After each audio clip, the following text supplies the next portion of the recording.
Hello everyone, welcome to AG smart classes.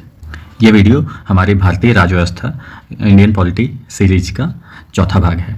इस video में हम भारतीय संविधान की प्रस्तावना, उससे जुड़े हुए तथ्यों के बारे में समझेंगे। अगर आपने पिछले वीडियो नहीं देखे हैं तो आप पहले पिछले वीडियो देख लें, जिससे आप बेहतर तरह से कनेक्ट कर पाएँ। पिछले वीडियोज़ में मैंने संविधान की ऐतिहासिक पृष्ठभूमि, संविधान निर्माण कैसे हुआ और संविधान की विशेषताएं तथा और एक हिस्ट्री, एंशिएंट हिस्ट्री की भी प्लेलिस्ट है। आप उन प्लेलिस्ट को जाकर जरूर देखें, उनकी लिंक डिस्क्रिप्शन बॉक्स में आपको मिल जाएगी। अगर आप किसी भी गवर्नमेंट एग्जाम की तैयारी कर रहे हैं तो इस वीडियो को अवश्य देखें तथा शेयर करें। चलिए वीडियो की शुरुआत करते हैं। अब प्रस्तावना या प्रीएम्बल है क्या? तो सबसे पहले अमेरिकी संविधान में प्रस्तावना को सम्मिलित किया गया था। उसके बाद कई अन्य देशों ने भी इसे अपना लिया, जिनमें भारत भी शामिल है। प्रस्तावना संविधान के परिचय अथवा भूमिका को कहते हैं। इसमें संविधान का सार लिखा होता है और प्रस्तावना की जो भाषा है, भाषा शैली, उससे हमें पता चलता है कि हमारे संविधान निर्माणकर्ताओं की भावना क्या थी हमारे संविधान को बनाने में। तो भारतीय संविधान की जो प्रस्तावना आज आप देखते हैं, वो प्रस्तावना, जैसा मैंने पिछले वीडियो में बताया था, कि पंडित नेहरू द्वारा बनाए गए और पेश किए गए संविधान सभा में उद्देश्य प्रस्ताव पर आधारित है। और इस संविधान की जो उद्देशिका या प्रस्तावना है, इसमें एक संशोधन भी बाद में किया गया, वो 42वां संविधान संशोधन 1976 में।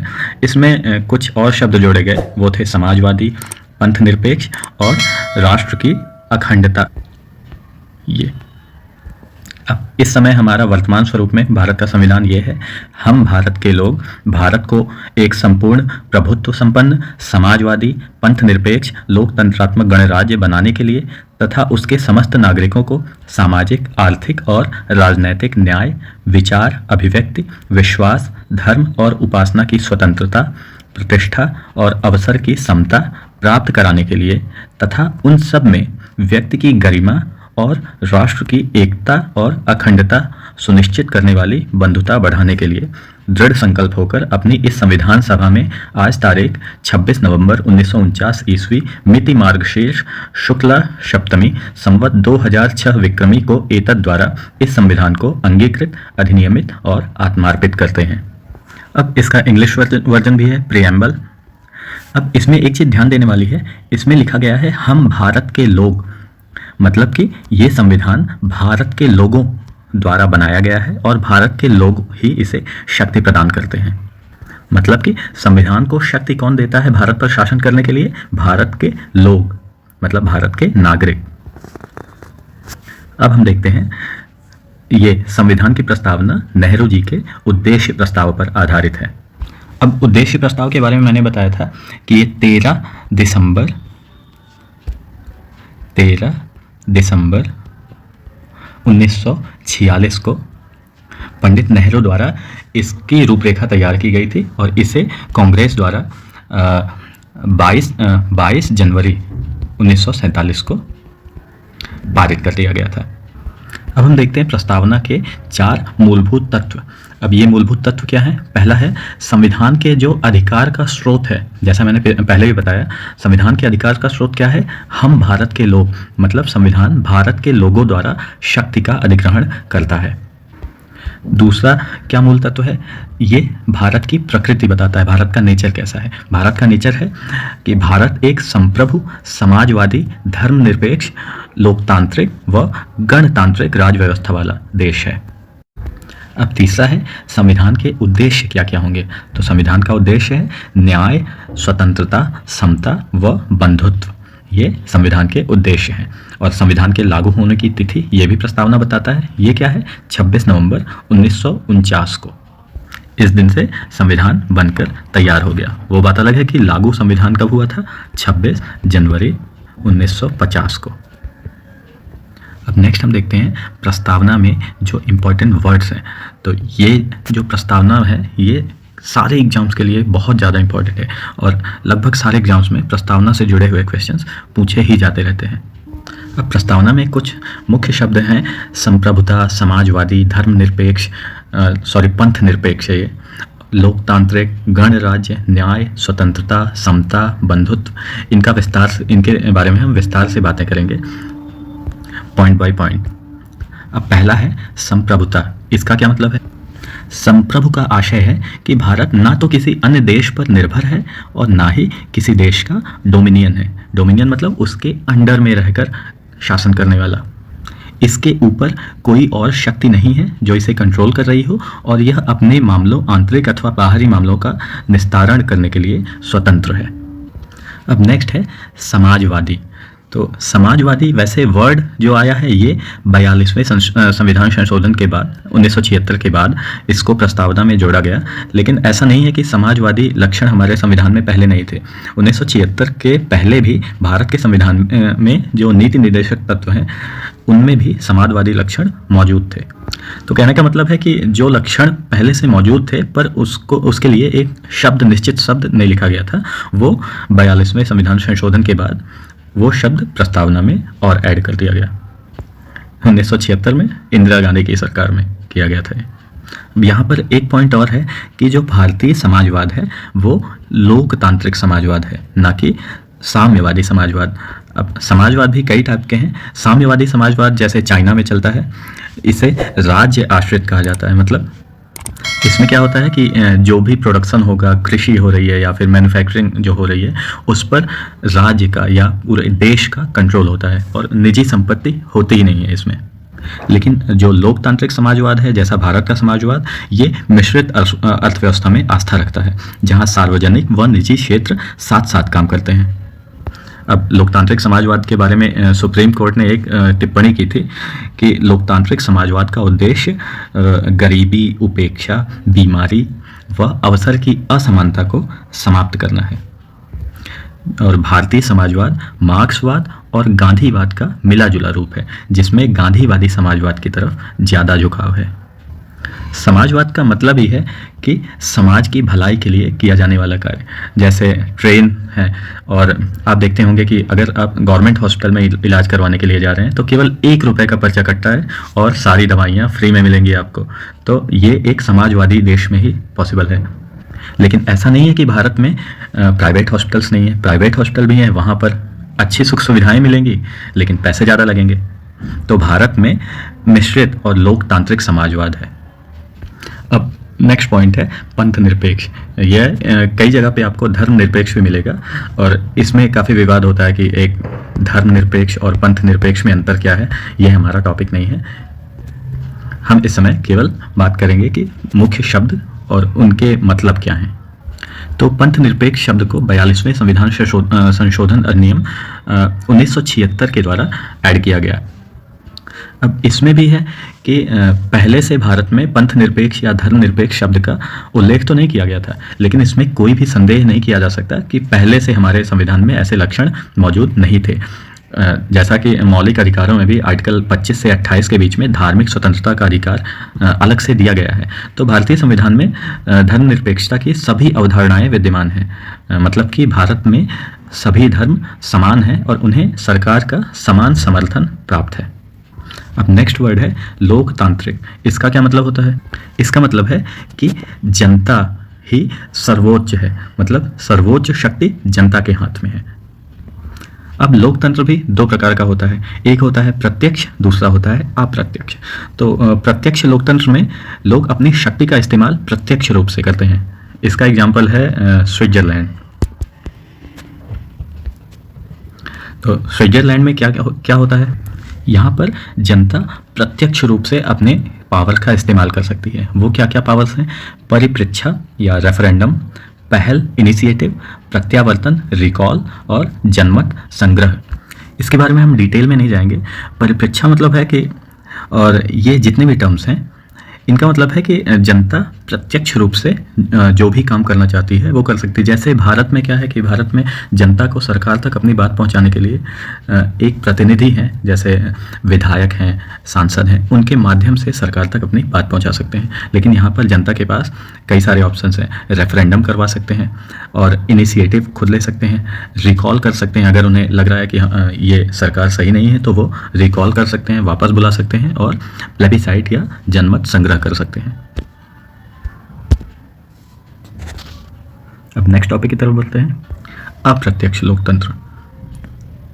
अब अप्रत्यक्ष लोकतंत्र में क्या है, इसमें लोगों द्वारा चुने हुए प्रतिनिधि या प्रतिनिधियों की सरकार जो है वो सर्वोच्च शक्ति का इस्तेमाल करते हैं, मतलब जनता की शक्ति का इस्तेमाल करते हैं और सरकार को चलाते हुए कानूनों का निर्माण करते हैं। इस प्रकार के लोकतंत्र को प्रतिनिधि लोकतंत्र भी कहा जाता है और ये भी दो प्रकार का होता है, एक संसदीय और दूसरा राष्ट्रपति के अधीन। संसदीय जैसा अपने देश में है और ये हमने लिया कहाँ से है, ब्रिटेन से लिया है, और दूसरा है राष्ट्रपति के अधीन, ये यूएसए अमेरिका में है ये। अब भारतीय संविधान में प्रतिनिधि संसदीय लोकतंत्र की व्यवस्था है। इसमें जो कार्यकारिणी या फिर कैबिनेट मिनिस्टर्स हैं, कार्यपालिका है, वो अपनी सभी नीतियों और कार्यों के लिए विधायिका के प्रति जवाबदेह है। इसके बारे में मैंने आपको पिछले वीडियो में बता दिया था कि विधायिका क्या है और कार्यपालिका क्या है। अब नेक्स्ट है गणतंत्र।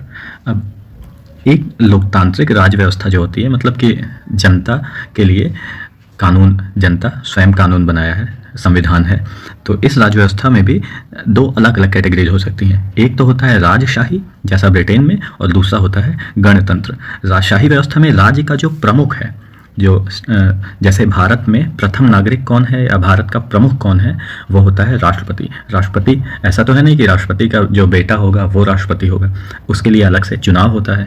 और उसी जगह अगर हम देखते हैं ब्रिटेन में, तो ब्रिटेन में जो राष्ट्र का प्रमुख है वो उत्तराधिकार के माध्यम से अपने पद पर आसीन होता है। तो गणतंत्र का मतलब क्या हुआ कि जो राष्ट्र का प्रमुख है वो चुनकर, चुनाव के माध्यम से आ रहा है। तो भारत में एक निश्चित समय के लिए राष्ट्रपति का चुनाव होता है, उतने समय तक राष्ट्रपति पद पर आसीन होते हैं, उसके कुछ दिन बाद फिर से चुनाव होता है। तो गणतंत्र के अर्थ में एक दो और बातें शामिल हैं। उसमें पहली तो ये है कि राजनैतिक संप्रभुता, किसी एक व्यक्ति, जैसे पहले राजा होता था, वो बताया था मैंने, मेरा वचन ही है शासन, वो तो किसी एक व्यक्ति के हाथ में नहीं होती बल्कि लोगों के हाथों में होती है। और दूसरा, किसी भी विशेषाधिकार वर्ग, जैसे कुछ लोगों के पास में राजा हुआ तो राजा के पुत्र, युवराज, कई सारे लोग हैं, उनके पास विशेषाधिकार हैं कि वो जो चाहे वो कर सकते हैं, तो ऐसा किसी के पास विशेषाधिकार नहीं होता है। तो हर सार्वजनिक कार्यालय, सार्वजनिक वस्तुएं पब्लिक के लिए ओपन होती हैं। अब नेक्स्ट है न्याय। तो हमारी प्रस्तावना में न्याय 3 अलग अलग रूपों में शामिल किया गया है। कौन कौन से न्याय हैं? सामाजिक और आर्थिक और राजनैतिक। तो 3 तरह के न्याय की व्यवस्था की गई है और इनकी सुरक्षा मौलिक अधिकार और राज्य के नीति निर्देशक सिद्धांतों के विभिन्न उपबंधों के द्वारा की जाती है। अब सामाजिक न्याय का अर्थ क्या है? सामाजिक न्याय का अर्थ है हर व्यक्ति के साथ जाति, रंग, धर्म, लिंग के आधार पर बिना भेदभाव किए समान व्यवहार करना। आर्थिक न्याय का अर्थ है आर्थिक कारणों के आधार पर किसी भी व्यक्ति से भेदभाव नहीं किया जाएगा। जैसे पूंजीपति वर्ग है, ये थ्योरेटिकली सही है पर सुविधाएं तो मिल जाती हैं अगर कोई पैसे वाला है तो, लेकिन कानून की दृष्टि में, संविधान की दृष्टि में सभी बराबर हैं। और तीसरा है राजनीतिक न्याय। इसका अर्थ है कि हर व्यक्ति को समान राजनीतिक अधिकार प्राप्त होंगे, चाहे वो राजनीतिक दफ्तरों में प्रवेश की बात हो या अपनी बात सरकार तक पहुंचाने का अधिकार हो। अब भारत में ऐसा तो नहीं है कि कोई भी व्यक्ति चुनाव के लिए स्टैंड नहीं कर सकता। आप भी चाहते हैं तो आप विधायक का चुनाव लड़ सकते हैं, कोई भी व्यक्ति चाहे तो वो राष्ट्रपति के लिए आवेदन कर सकता है, परंतु उसके लिए अलग प्रोसेस है। तो भारत में 3 प्रकार के न्याय हैं। अब ये न्याय, सामाजिक, आर्थिक और राजनीतिक न्याय, इन तत्वों को 1917 की रूसी क्रांति से लिया गया है। इसके बारे में भी पिछले वीडियो में बता चुका हूँ। अब नेक्स्ट है स्वतंत्रता। स्वतंत्रता का अर्थ होता है लोगों की गतिविधियों पर किसी प्रकार की रोक टोक की अनुपस्थिति होना तथा व्यक्ति के विकास के लिए, सभी व्यक्तियों के विकास के लिए समान अवसर प्रदान किया जाना। तो हमारी जो प्रस्तावना है वो हर व्यक्ति के लिए मौलिक अधिकारों के जरिए अभिव्यक्ति, विश्वास, धर्म और उपासना की स्वतंत्रता सुनिश्चित करती है, और अगर इनका हनन किया जाता है तो इस मामले में सीधे सुप्रीम कोर्ट का दरवाज़ा खटखटाया जा सकता है। अब स्वतंत्रता का ये मतलब नहीं है कि आप कुछ भी कर लें, आपको हर चीज़ करने का लाइसेंस मिल गया है। स्वतंत्रता का अधिकार भी, इसका जो अधिकार का इस्तेमाल है वो संविधान के भीतर लिखी हुई सीमाओं के अंदर ही किया जा सकता है, या शॉर्ट में कहा जाए तो जो संविधान के द्वारा हमको स्वतंत्रता और मौलिक अधिकार मिले हैं वो भी बिना किसी शर्त के नहीं है, उसमें भी टर्म्स एंड कंडीशंस लगी हुई हैं। और स्वतंत्रता, समता और बंधुत्व का ये जो कॉन्सेप्ट है ये फ्रांसीसी क्रांति से लिया गया है। अब नेक्स्ट है समता।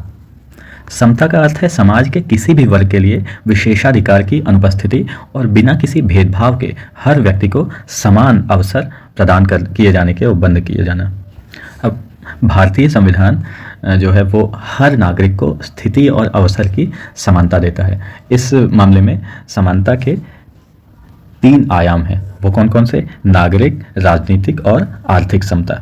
अब इसमें कई सारे आयाम हैं, जैसे अनुच्छेद 14 में विधि के समक्ष समता, अनुच्छेद 15 कहता है धर्म, जाति, लिंग या जन्म स्थान के आधार पर मूल वंश का निषेध करना, और अस्पृश्यता का अंत अनुच्छेद 17, अनुच्छेद 18 कहता है उपाधियों का अंत, और राज्य के नीति निदेशक तत्व जो हैं जिनके बारे में आगे की वीडियोज़ में चर्चा करेंगे, उसमें है कि महिला तथा पुरुष या अन्य भी कोई हैं उनको समान काम के लिए समान वेतन दिया जाना, उनके बीच विभेद का प्रतिषेध किया जाना। तो ये समानता के आदर्श को दिखाया जाता है। अब नेक्स्ट है बंधुत्व। तो बंधुत्व का अर्थ क्या है? भाईचारे की भावना, फ्रेटर्निटी। तो हमारे संविधान के द्वारा भाईचारे की भावना को बल दिया गया है। कैसे? कि भारत में एकल नागरिकता है, मतलब भारत के लोग केवल भारत के नागरिक हैं, अलग अलग राज्यों में नागरिकता नहीं दी जाती है। तो जब एकल नागरिकता है तो उनमें ऑटोमेटिकली भाईचारे की भावना को प्रोत्साहन मिलता है। इसी में हमारा जो मूल कर्तव्य है उसमें, मौलिक कर्तव्य में अनुच्छेद 51 का जो है उसमें कहा गया है कि यह हर भारतीय नागरिक का कर्तव्य होगा कि वह धार्मिक, भाषाई, क्षेत्रीय अथवा वर्ग विविधताओं से ऊपर उठकर सौहार्द और आपसी भाईचारे की भावना को प्रोत्साहित करेगा। और प्रस्तावना कहती है कि बंधुत्व में 2 बातों को सुनिश्चित करना होगा। इसमें पहले क्या है? व्यक्ति का सम्मान, और दूसरा है राष्ट्र की एकता और अखंडता। ये जो अखंडता वर्ड है ये 42वें संशोधन 1976 के बाद ऐड किया गया। अब आपके मन में कई बार ये आ सकता होगा कि प्रस्तावना का महत्व क्या है। तो इन शॉर्ट अगर हम कहें तो प्रस्तावना जो संविधान को बनाने वाले थे उनका आधारभूत दर्शन और राजनीतिक, धार्मिक और नैतिक मूल्य उनके जो थे उनका उल्लेख करती है। ये प्रस्तावना संविधान जो बनाने वाली संविधान सभा थी उसके महान और आदर्श सोच का उल्लेख करती है। इसके अलावा यह संविधान की नींव रखने वालों के सपनों और अभिलाषाओं को भी परिलक्षण करती है। प्रस्तावना के बारे में डॉक्टर B.R. अम्बेडकर ने कहा था कि यह संविधान की कुंजी है। अब प्रस्तावना को लेकर एक विवाद पहले था कि संविधान का यह भाग है भी अथवा नहीं, तो हम उसके बारे में बातें करते हैं। तो 1960 में एक बेरूबाड़ी संघ मामला हुआ। अब इस केस में क्या था कि राष्ट्रपति ने अनुच्छेद 143, ये अनुच्छेद 143 क्या है? इसके तहत हमारा प्रेसिडेंट सुप्रीम कोर्ट से परामर्श ले सकता है। तो इसके तहत सुप्रीम कोर्ट ने क्या कहा कि प्रस्तावना संविधान का अंग नहीं है। फिर उसके बाद 1973 में केशवानंद भारती ये हैं। इसमें केशवानंद भारती मामले में उच्चतम न्यायालय ने अपनी पुरानी व्याख्या को अस्वीकार कर दिया और ये कहा कि प्रस्तावना संविधान का एक अभिन्न भाग है।